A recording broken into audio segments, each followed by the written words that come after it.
तालिबान ने अफगानिस्तान पर कब्जा कर लिया, कोई असर हुआ क्या वहां?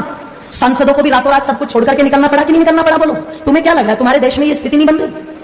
तुम्हारे बीच से अगर किसी एक बहन बेटी ने कोई बात टीवी डिबेट के ऊपर बोल दी और वो बोली है जो लिखा हुआ है, प्रमाण है, वो झूठ नहीं है, वो कोई अलग से निकाल करके नहीं बोली। अगर किसी 80 साल के खूसड़, ध्यान रखना, मुसलमान को शादी करनी होती है तो वो यही उदाहरण उठा करके लाते हैं, यही वाले। पर आज यही बात अगर किसी बहन बेटी ने बोल दी और उनकी तादाद, उनकी हिम्मत देखो इतनी बढ़ गई कि उन्होंने जगह जगह देश के अंदर आग लगा दी।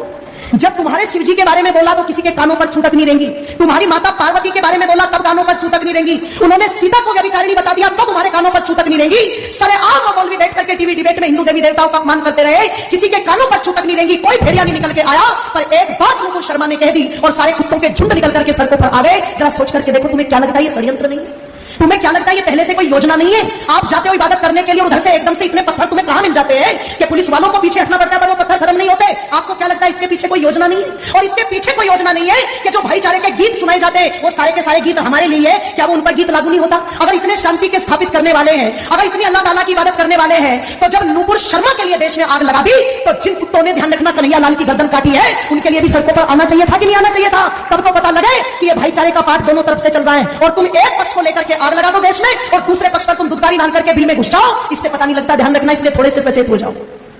थोड़ी सी तो आवश्यकता है आप लोगों को जागरूक होने की। थोड़ा सा तो विचार और मंथन चिंतन माता तुम भी करो कि तुम कर क्या रही हो आज। एक एक तुम्हारा बेटा, उसे तुमने इतना फुसफुसिया बना दिया, इतना फुसफुसिया बना दिया कि वो 15 मिनट धूप में नहीं खड़ा हो सकता, वो 2 किलोमीटर पैदल नहीं चल सकता।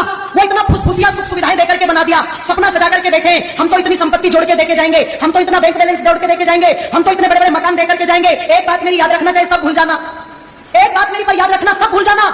जिस दिन जिसकी तादाद ज्यादा होगी और जिसकी हुकूमत ज्यादा होगी, तुम्हारे कोठी बंगलों पर राज तुम्हारे बच्चे नहीं करेंगे, वो करेंगे।